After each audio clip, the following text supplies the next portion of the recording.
Picture this. It's a presidential election, it's incredibly close, and the guy who wins the most votes, well, he's stuck. For months. His path to the White House is totally blocked by disputed ballots. That was the U.S. back in 1876. Samuel J. Tilden, the Democrat, looked like he had it in the bag against Rutherford B. Hayes, the Republican. But the electoral count, it was just a complete cliffhanger, wasn't it? Absolutely. Tilden had 184 electoral votes solid. Yeah. He just needed one more. 185 was the magic number. Hayes, though, he was behind with only 165. And the whole thing hung on what, 20 votes? 20 electoral votes, yeah, from 4 states, Florida, Louisiana, Oregon, and South Carolina. And they were fiercely contested. Both sides were yelling fraud, basically. Okay, let's get into this. Hayes needed every single one of those 20 votes just to squeak by. The tension must have been, well, immense. So how did the country not just fall apart? How did they resolve this?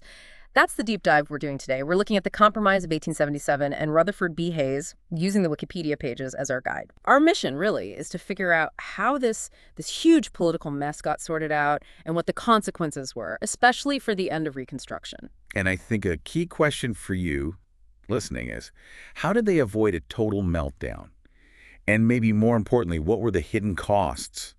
What got traded away in that resolution? Let's start with that election, Yeah. 1876. It wasn't just close, it sounds like it was a complete mess. Oh, it was. Like you said, Tilden 184, Hayes 165, 20 votes hanging. So Congress had to figure something out. This was uncharted territory. What did they do? They passed the Electoral Commission Act, set up a special committee, basically, 15 members to review these disputed votes. 15 members. Yeah. How is that broken down politically? Well, that was part of the problem. It ended up being 8 Republicans and 7 Democrats. So not exactly set up for a neutral outcome, maybe. You could say that. Yeah, and sure enough, the commission voted 8-7 on every single disputed state, right down party lines. Giving all the votes To Hayes, all 20. Now, the act said the commission's findings were binding unless both the House and Senate objected. Okay, Senate was Republican-controlled, so they weren't going to object. Right. But the House was controlled by the Democrats, and they were not happy. So what did they do? Did they try to block it? They did. They launched a filibuster, started raising objections to electors from states that weren't really even in dispute, like Vermont, Wisconsin. Just trying to delay things. Exactly. Trying to stall past the inauguration date, March 5th. Throw the whole thing into chaos, maybe force a different outcome. It was getting really dangerous, constitutionally speaking. Wow, real political hardball. Did it work? No, ultimately it didn't. The Speaker of the House, Samuel Randall, who was actually a Democrat himself, he refused to entertain these delaying tactics. He shut it down. Interesting. Yeah, so the filibuster fizzled out. Hayes was officially declared the winner on March 2nd, just a couple of days before the deadline. And he was inaugurated pretty peacefully on March 5th. Was there concern about violence? Oh, definitely. President Grant had actually beefed up security in Washington, just in case. Yeah. But widespread violence didn't happen, thankfully. Okay, so crisis averted, but this is where the story gets really interesting, right? The Compromise of 1877. Yes. Also called the Wormley Agreement or the Bargain of 1877. Lots of names. What was it? What's the theory? Well, the theory is that there was this unwritten deal, a political understanding reached behind the scenes to settle the whole mess. Okay. The basic idea was Southern Democrats would stop their filibuster, let Hayes become president, and prevent, more chaos or even violence. And in return, what did they get? In return, the Republicans would basically agree to end federal Reconstruction in the South, pull out the troops, stop interfering in Southern state governments. Reconstruction, just to remind everyone, that was the post-Civil War effort to rebuild the South and protect the rights of Black citizens. Exactly. And this deal supposedly was the thing that killed it off. An unwritten deal, though, that sounds slippery. Is there proof? That's the million-dollar question. There's no smoking gun, no signed document. Historians still debate the specifics. But the timing kind of lines up. Things happened that look like a deal was made. Precisely. The sequence of events, the policy changes that followed, it strongly suggests some kind of understanding was reached. Most historians agree there was at least this sort of leniency policy towards the South baked in to get Hayes confirmed and keep things stable. And you mentioned C. Vann Woodward. He's the historian most associated with this idea. Yeah, his book from 1951, Reunion and Reaction, really popularized the term Compromise of 1877 and laid out what he argued were the specific terms. Okay, let's hear them. According to Woodward, what was in this supposed bargain? Woodward points to about 5 main things. First, and this is the big one, Remove all remaining federal troops from the former Confederate states. Louisiana, South Carolina, Florida were the last ones with troops. Okay, what else? Second, appoint at least one Southern Democrat to Hayes's cabinet. And, well, Hayes did appoint David Key from Tennessee as Postmaster General. Interesting. Number 3. Third, build another transcontinental railroad, this one through the South.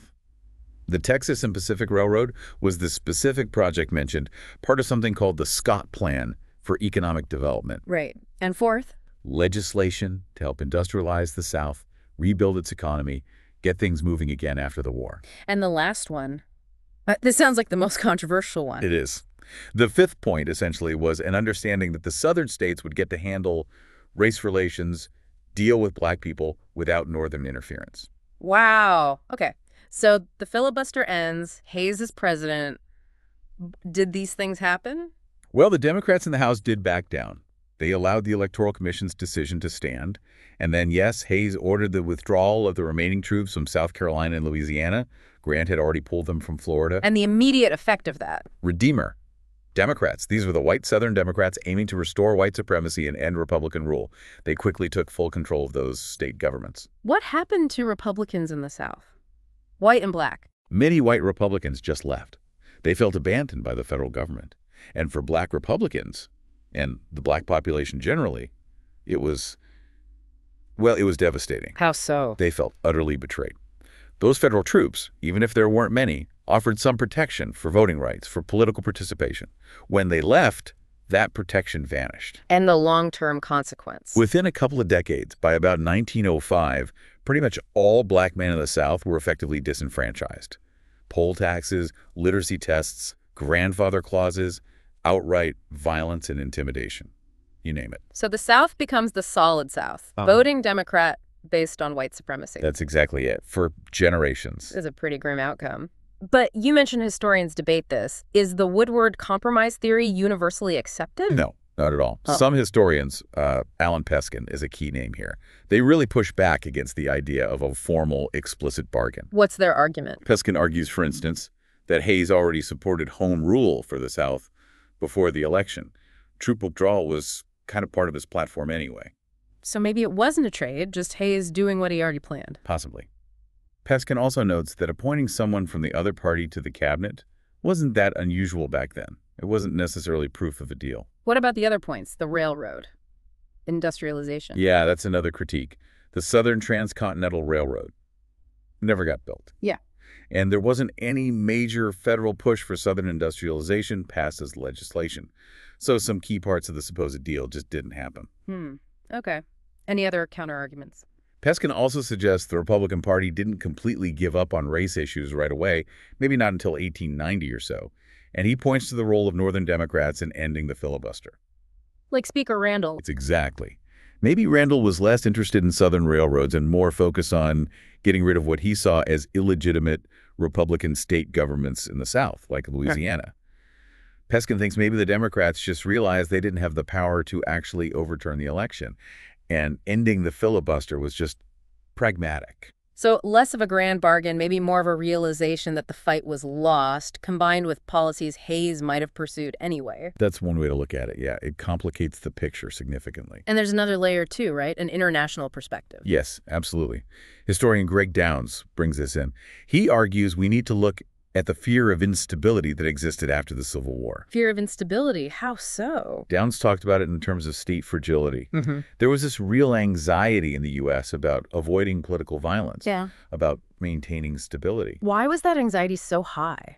He points to a fear of the Mexicanization of American politics. Mexicanization? What does that mean? It was this idea, this fear, that the U.S. could become, like Mexico was perceived at the time, a place where elections were often decided by force, leading to cycles of violence, instability, maybe even foreign intervention.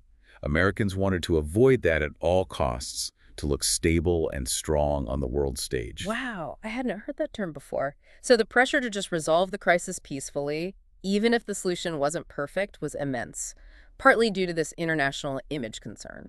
Downs argues yes. That fear, plus lobbying from some prominent Tilden supporters who also wanted stability above all else, pushed people towards accepting Hayes, even if they felt Tilden was robbed. It was about preserving the system, preventing a descent into chaos. That adds a whole other dimension. Okay, so Hayes becomes president under this cloud. What was his presidency actually like? Well, Hayes himself, he talked a lot about merit in government, about equal treatment regardless of race or class. Those were his stated ideals anyway. But ideals versus reality. Right. One of the first big things he faced was the Great Railroad Strike of 1877, huge labor unrest. And Hayes, he sent in federal troops to break the strike. Sending federal troops right after supposedly agreeing to stop federal intervention in the South. Exactly. It shows the complexities, maybe the contradictions. He wasn't necessarily anti-federal power across the board. What else marked his presidency? He pushed for some modest civil service reform, trying to move away from the spoils system. He vetoed the Bland-Allison Act that was about adding more silver money, but Congress overrode him. Anything else? Foreign policy? Native Americans? Yeah, he mediated a border dispute between Argentina and Paraguay. And his administration's policies towards Native Americans really started leaning towards the assimilation approach that led to the Dawes Act later on. And what about the South? Yeah. Did he try to follow through on reconciliation or protect black voters at all? He definitely talked about reconciliation. He wanted to, in his words, wipe out the color line, abolish sectionalism. He appointed some Southern Democrats to federal jobs. But his efforts to actually protect black Southerners, they largely failed. How so? He did veto bills that tried to repeal the enforcement acts. Those were the laws meant to protect black voting rights. So he tried to keep the laws on the books, but Congress basically cut off the funding needed to actually enforce those laws. So the laws remained, but they had no teeth. His vetoes were a stand, but didn't change the outcome on the ground. So, even with his stated good intentions, the reality was that federal protection effectively ended and white supremacy reasserted itself. Sadly, yes. He couldn't persuade the South to change, and he couldn't get Congress to fully back federal enforcement. It really shows the limits of presidential power against entrenched resistance. It really feels like stability was prioritized over justice, doesn't it? And our sources mention a connection to Truman. Yeah, it's an interesting point some historians make. They see President Truman's push for civil rights in 1948, especially desegregating the military and supporting federal action, as almost a kind of repeal of 1877, a return to federal responsibility for civil rights that was abandoned back then. Okay, so let's try to wrap this up. What are the main things you think people should take away from this deep dive? Well, the big one is that the Compromise of 1877, whether it was a formal deal or just an understanding, it did resolve a potentially catastrophic political crisis. Wait, yeah. It kept the peace after a crazy election. What? But yeah, the cost was enormous. It effectively ended Reconstruction. It meant the federal government stepped back from protecting black civil rights in the South, with consequences that lasted for, well, generations. And the debate about whether it was a necessary evil for stability or a profound betrayal continues. Absolutely. Historians still grapple with it. Was it pragmatism in a tough spot? Or was it sacrificing fundamental rights? There are strong arguments both ways, and it depends heavily on your perspective. It definitely highlights that tension, doesn't it, between stability and justice, and how compromises made under pressure can have these incredibly long-lasting, sometimes devastating effects. For sure. So maybe the final thought for you listening is, how does knowing about 1877 change how we look at political divisions today? When we talk about compromise, what are the lines we shouldn't cross? What happens when stability seems to require sacrificing the rights or well-being of certain groups? Yeah. What are those long-term consequences? That's definitely something worth thinking about. Absolutely. And if you want to dig deeper into this whole period Reconstruction, Hayes, the Compromise, those Wikipedia pages we used are a really good starting point. Lots to explore there.